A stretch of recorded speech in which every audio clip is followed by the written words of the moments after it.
This is Red Dog Terrain. Welcome back to the shed. Today we finish our Frostgrave.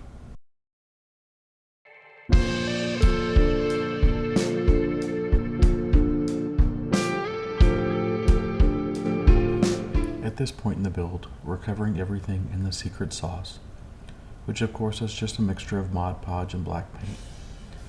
Doing this will protect the piece, give it a nice base coat of black, creating shadows where I inevitably miss in the painting part. This part of the build is kind of tedious and kind of messy, but a fairly necessary step. You can speed up the process by putting a heat gun to it on a low setting, but I have melted a few pieces that way, so I try not to do it.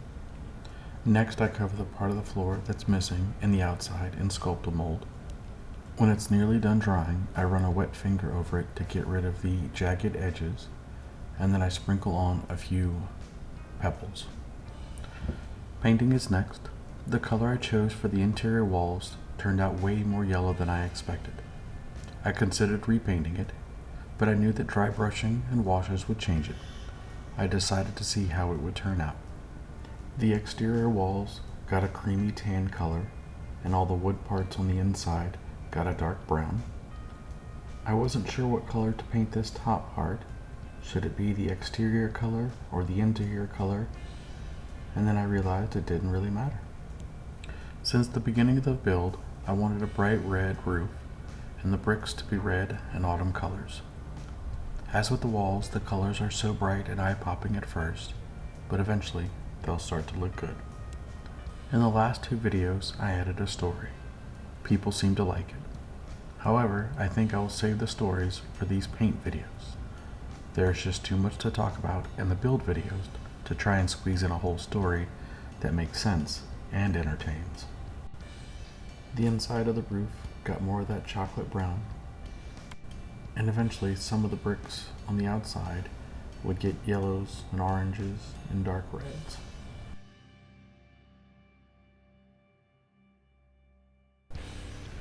After centuries of blizzards and sleet storms, the disaster began to subside.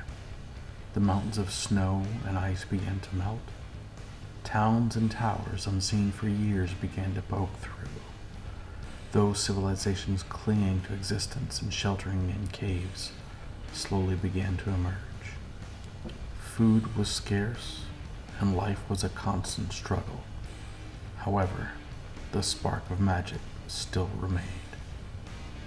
The curiosity and desire for more powerful was strong and unrelenting. Young adventurous mages searched the rubble of Felstad. The essence of magic radiated into the air as each stone was unturned. Unable to contain it, the explorers dug deeper and deeper. A blast a millennium ago shattered all of the magical items within 20 miles. However, the secluded home of Orlius and Vermorin on the outskirts of town survived, mostly. A clan of predatory beasts used the dwelling for several generations until the roof began to collapse. Then it became the home of a mob of bandits who were ultimately evicted by a warring gang. Now it is only the bravest or most desperate of mages, hungry for power, who venture into these blighted lands, searching for what magical items may remain. Dry brushing is my second favorite part of the paint video. I love spending hours meticulously painting every detail, only to randomly cover it up in off-white. Eventually, I want to do a video to help me and others figure out what order to do dry brushing and washes. I want to show what dry brushing looks like by itself, then show what washes look like by themselves. I want to show how dry brushing and then washes looks compared to washing and then dry brushing. Next, I would do dry brushing, washes, and a second dry brush, and then wash, dry brush, wash, and continue adding layers until it becomes an unrecognizable mess, or I reach the maximum video length allowed by YouTube. By the way, did you see that 4-way split screen back there? Pretty cool, huh? The snow is the same mixture as my previous build, about 50-50 baking soda and Mod Podge, with just a touch of icy blue paint. The sweet spot is when it is slightly runny toothpaste. I wanted there to be more snow flock, so I sprayed the whole piece with hairspray and sprinkled it on. This provided a more random pattern. The hairspray doesn't hold very well, so I sprayed it down with scenery glue as well. After that came a few winter tufts, some fallen beams, and a few skeletons. And with that, our Frostgrave is done.